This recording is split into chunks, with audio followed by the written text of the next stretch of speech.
Hello friends, welcome to our channel. Students, today we shall solve Unit 1 Link Lesson The Best Christmas Present in the World of Class 8.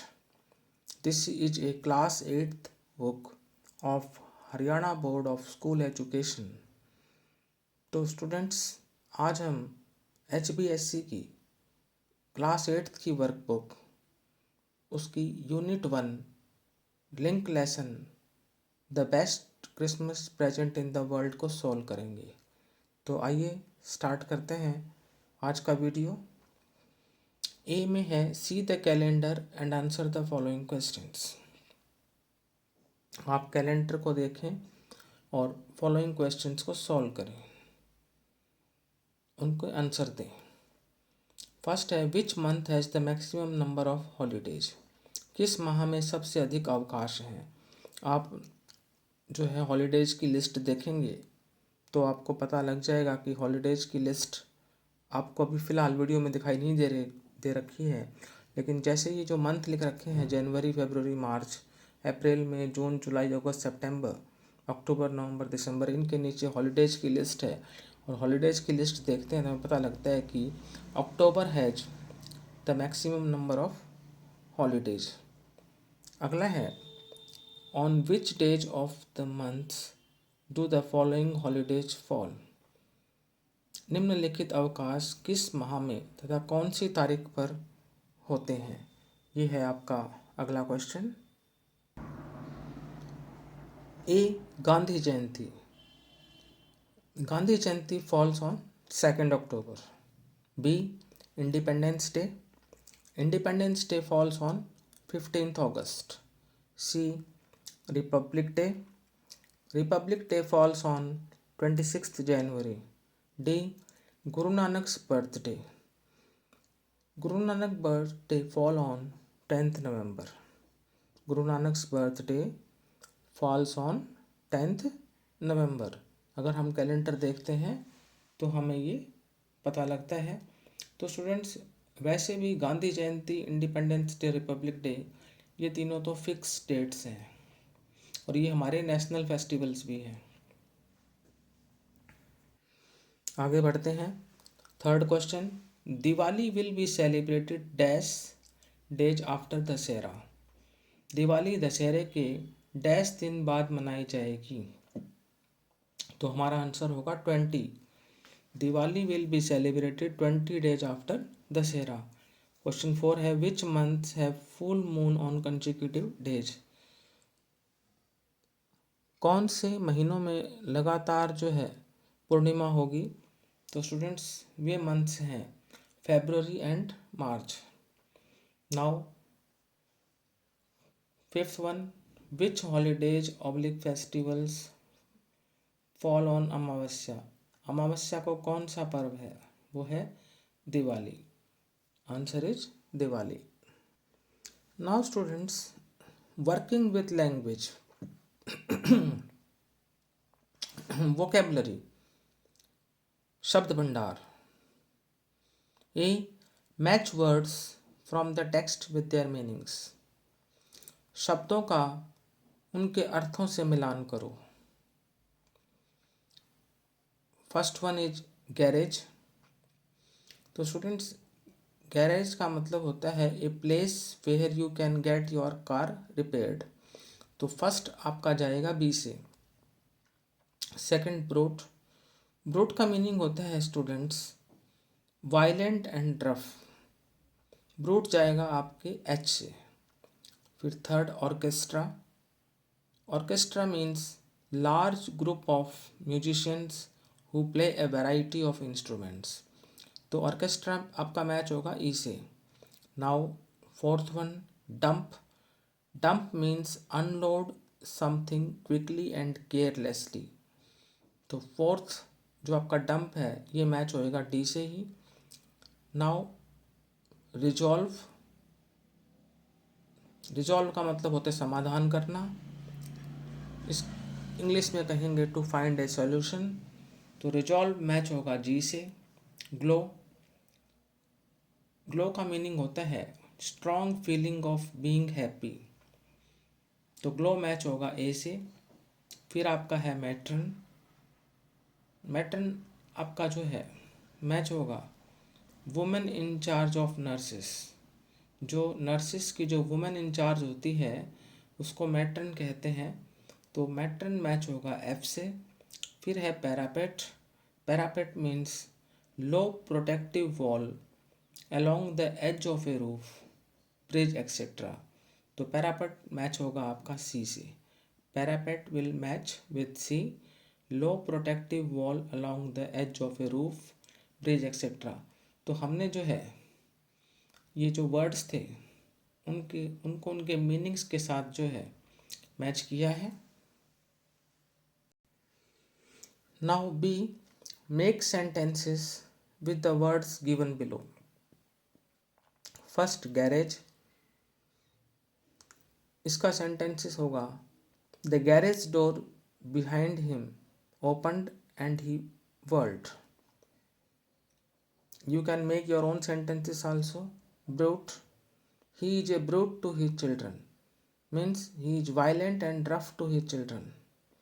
Orchestra, I am going to join the school orchestra, means I am going to join the large group of musicians. I am going to join the school orchestra means I am going to join the large group of musicians. Dump, dump means don't dump garbage here, यहाँ पर garbage को dump मत करें।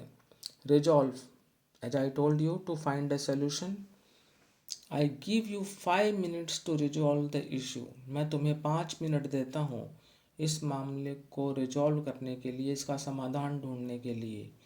Glow, there is a glow on his face, उसके चेहरे पर चमक है। दैट मीन्स उसके अंदर strong feeling of being happy है। Now seventh one, matron. The matron bore down upon the terrified nurses. Now eighth one, parapet. The parapet on top was some 3 feet. I have already told you the meaning of parapet.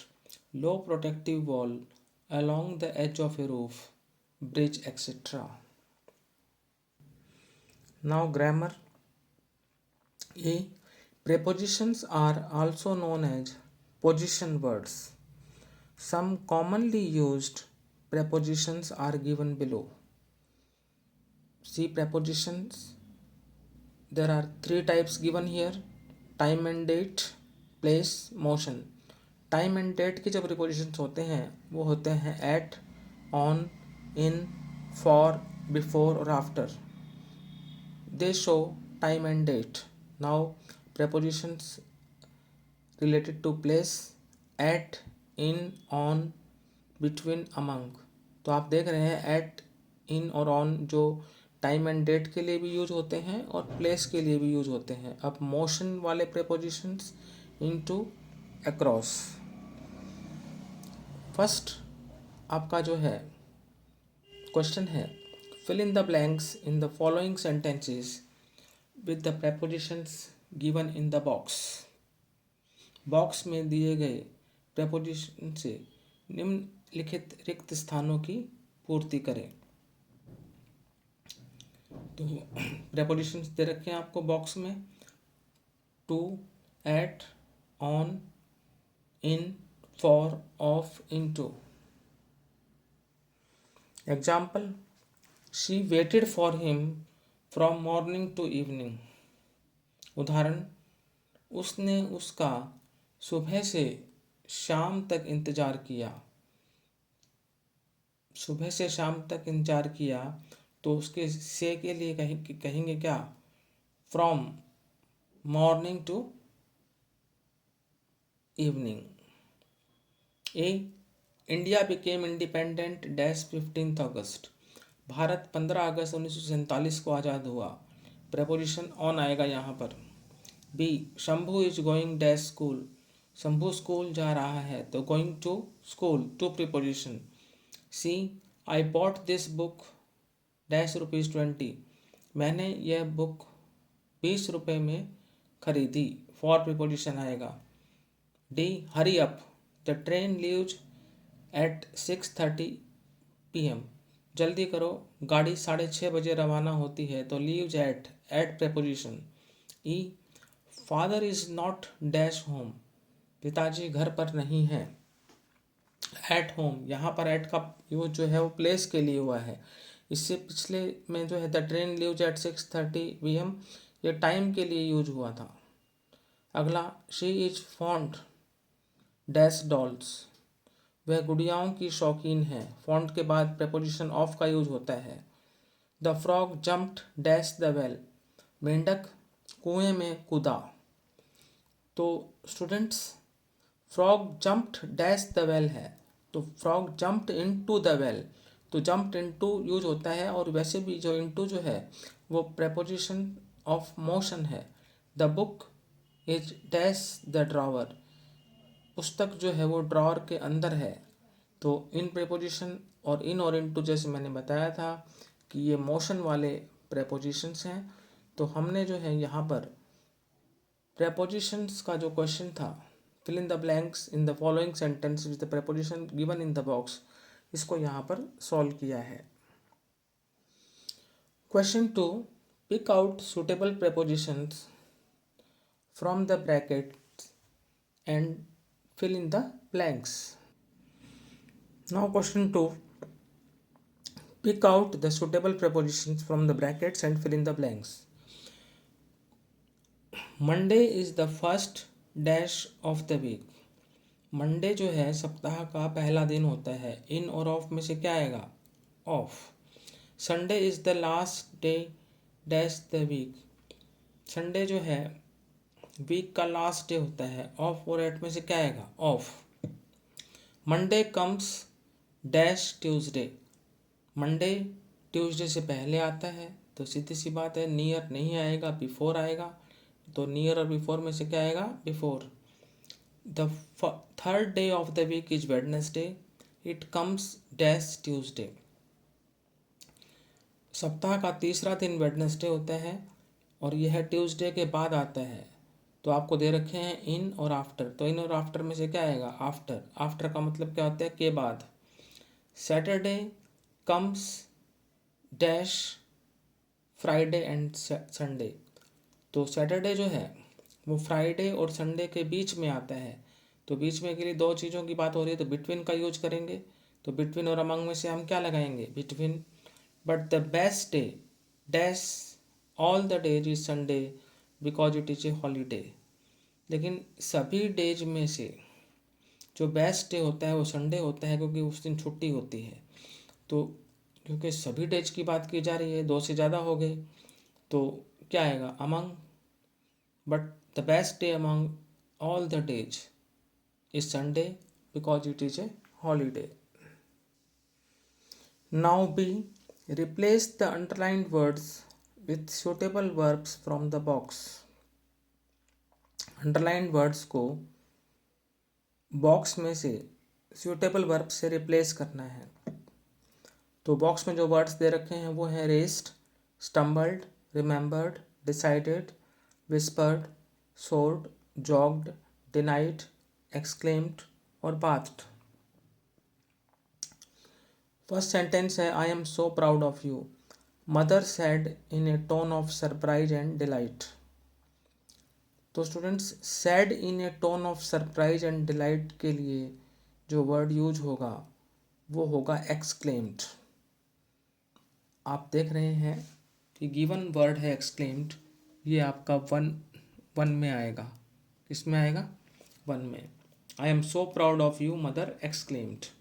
Second one, Aditi ran at a steady, slow pace for 2 miles. तो students, eight ए study comma slow pace के लिए जो word use होगा वो होगा जॉग्ड। जॉग्ड आएगा आपका second में। तो Aditi jogged for 2 miles। Third, Parasoon tripped and nearly fell over the last step. Tripped and nearly fell, इसके लिए वर्ड यूज होगा स्टम्बल्ड। तो स्टम्बल्ड आएगा आपका 3 में। Parasoon stumbled over the last step. Now fourth one, Uma did not forget to give the note to the teacher. तो students did not forget की जगह पर होगा रिमेंबर्ड। रिमेंबर्ड आएगा आपका फोर्थ में। Uma remembered to give the note to the teacher. Now fifth one, the kite flew upwards like a bird. The kite flew upwards like a bird. तो flew upwards के लिए जो वर्ड्स यूज होगा वो होगा सोर्ड। तो soared आएगा आपका फिफ्थ वन में। The kite soared like a bird. Now sixth one, Akash ran quickly towards his mother. Ran quickly के लिए जो वर्ड यूज होगा वो होगा रेस्ट। तो रेस्ट आएगा आपका सिक्स्थ में। Akash rest towards his mother. Seventh one, the boy cleaned himself with soap after getting back from school. The boy cleaned himself with soap after getting back from school. तो cleaned himself with soap के लिए जो word use होगा वो होगा बाथ्ड। तो बाथ्ड आएगा आपका सेवेंथ में।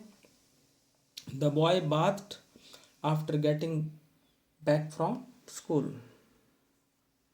Now eighth one, the girl said in a low voice that her father was ill. लड़की ने लो वॉइस में कहा कि उसके फादर इल थे। तो said in a low voice के लिए यूज होगा विस्पर्ड। विस्पर्ड आएगा आपका एट्थ में। The girl whispered that her father was ill. Ninth one, the principal did not give permission for the picnic. The principal did not give permission for the picnic. Principal ने picnic के लिए permission नहीं दी। तो did not give की जगह पर use होगा denied. Denied आएगा आपका नाइन्थ में। The principal denied permission for the picnic. Now last one, I hope you have made up your mind about what book you want to buy. तो made up your mind about का मतलब होता है यहाँ पर decided, निश्चय करना। तो डिसाइडेड आप आएगा आपका टेंथ में।